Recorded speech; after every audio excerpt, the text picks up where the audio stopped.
Tiddu the Piper. Once upon a time, there lived a poor peasant with his wife and children. They all worked hard in the fields to earn the little bread they had.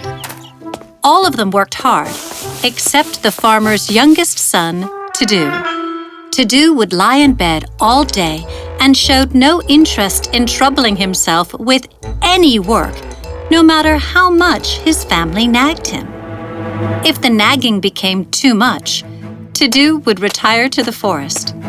There, he would either sleep in the pleasant shade of the trees or play on his flute. One day, as he was playing the flute, thus a man walked by. How beautifully you play the flute! Thank you. I wish I could just sit and play and not do a shred of work in my life and become the richest man in the whole kingdom. No dream ever comes true when one is idle, young man. No man that ever lived became rich without work. But I hate to work. Why don't you play on your flute or pipes for people around? I have no pipes, and I have no money to buy them either. Play on your flute then. Soon you shall have enough money to buy pipes. So, Tiddu started playing on his flute for the people of his village. He played so beautifully that people happily put coins into his hat. And soon Tiddu had enough money to buy a grand set of pipes. He played the pipes even better than the flute. And there was no village for 20 villages around where Tiddu was not invited to play at weddings and ceremonies. Tiddu, we have never heard such sweet music in our lives. I don't know of any amount that would do justice to your art. But for now, please accept 1,000 gold coins for your performance. Thank you, sir. One would think that all the wealth would have made Tiddu happy, but it only made him greedier. It was long since he left home, and instead of going back to his family, he decided to go to the famed land of Kungla. It was said that every family in Kungla was richer than 50 kings put together. My money! Where is all my money gone? Imagine if I play in Kungla. I will become so rich. So, Tiddu packed his treasures and his pipes and went to a ship that went to Kungla. But Tiddu refused to buy the ticket, lying. He had no money when clearly he had more than enough. Excuse me, sir. Your ticket, please. I do not have one. Sorry, I cannot let you in without a ticket. I am a poor man. I would have bought the ticket if I could. I am sorry. One of the sailors on the ship knew Tiddu. He had heard him play on his pipes. He secretly called out to him. Shh! Over here!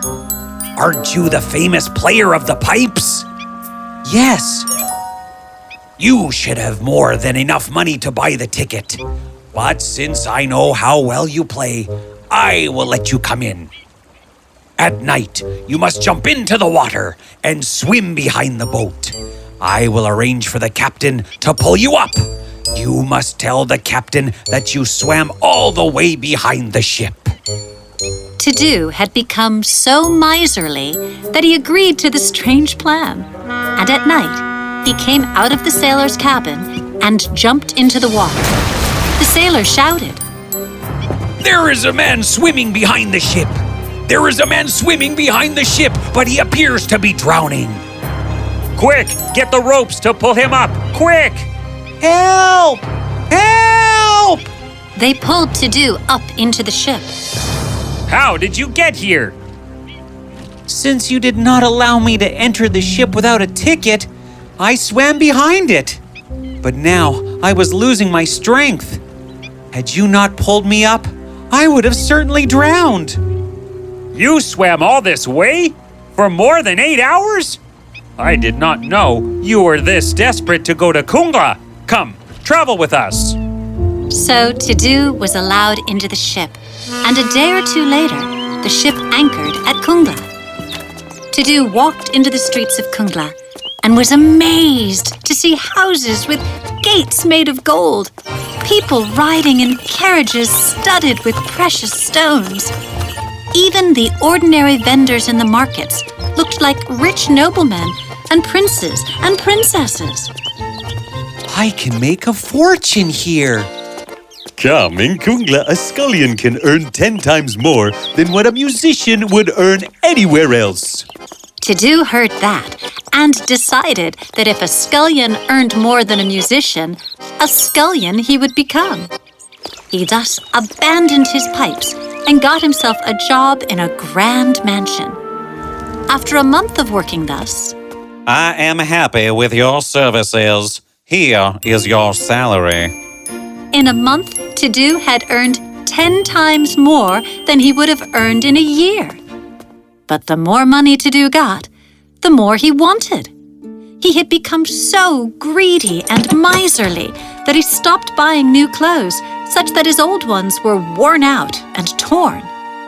One day, his master saw that. You, scullion, better go and buy new clothes, or else you may leave this house. I shall not have servants who look so impoverished in my house. People will think that I do not pay you well, and that I shall not allow.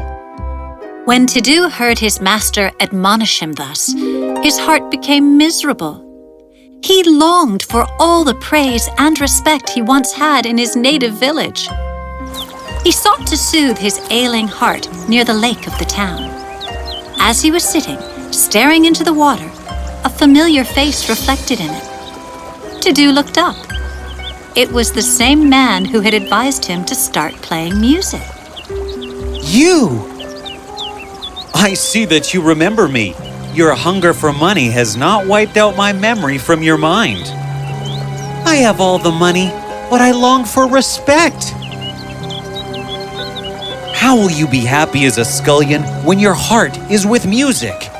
You gave up the talent you have been blessed with for a few extra coins? It is not lack of respect that ails you. It is your greed that hurts you. What should I do? You showed me the way once. Please, show it to me again. The way is the same. Forget the greed of money and start playing again. But do not ask for money for your performances. You will see that you shall be rewarded well. But I am out of practice. I do not know if I shall be able to play as well as I used to. How unfortunate are you to fritter away such a beautiful talent you have. Practice. I am sure that you will become as good as you were before. You have enough money for your upkeep till then. I shall do as you say. So Tiddu went back to practicing on his pipes, and before long, he was as good and even better than what he had been before. So sweet was his music that the rich folk of Kungla rewarded him with treasures until Tiddu was one of the richest men there. But by now, Tiddu was a changed man. He longed to go back home to his family. So he bought a ship and began to sail home with his treasures. But alas, the ship was caught in a huge storm and went down, taking all of Tiddu's wealth with him. Fortunately, though, Tiddu was saved and washed ashore on a strange island. Where am I? Did I lose everything in the storm?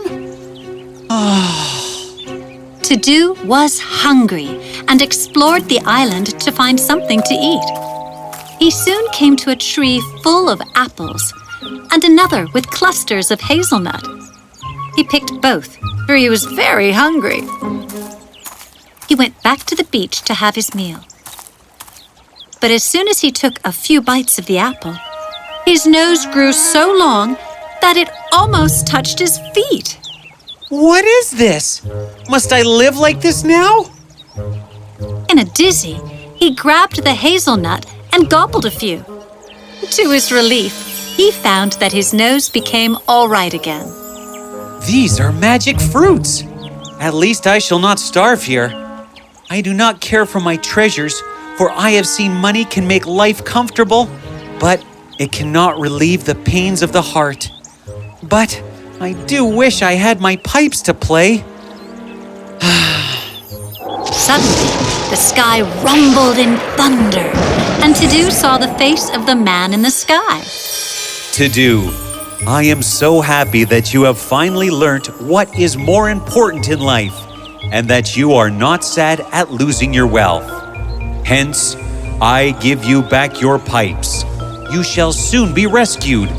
There is a king in the kingdom of Riviera. He is arrogant and thinks that he and his family are the most beautiful people on earth.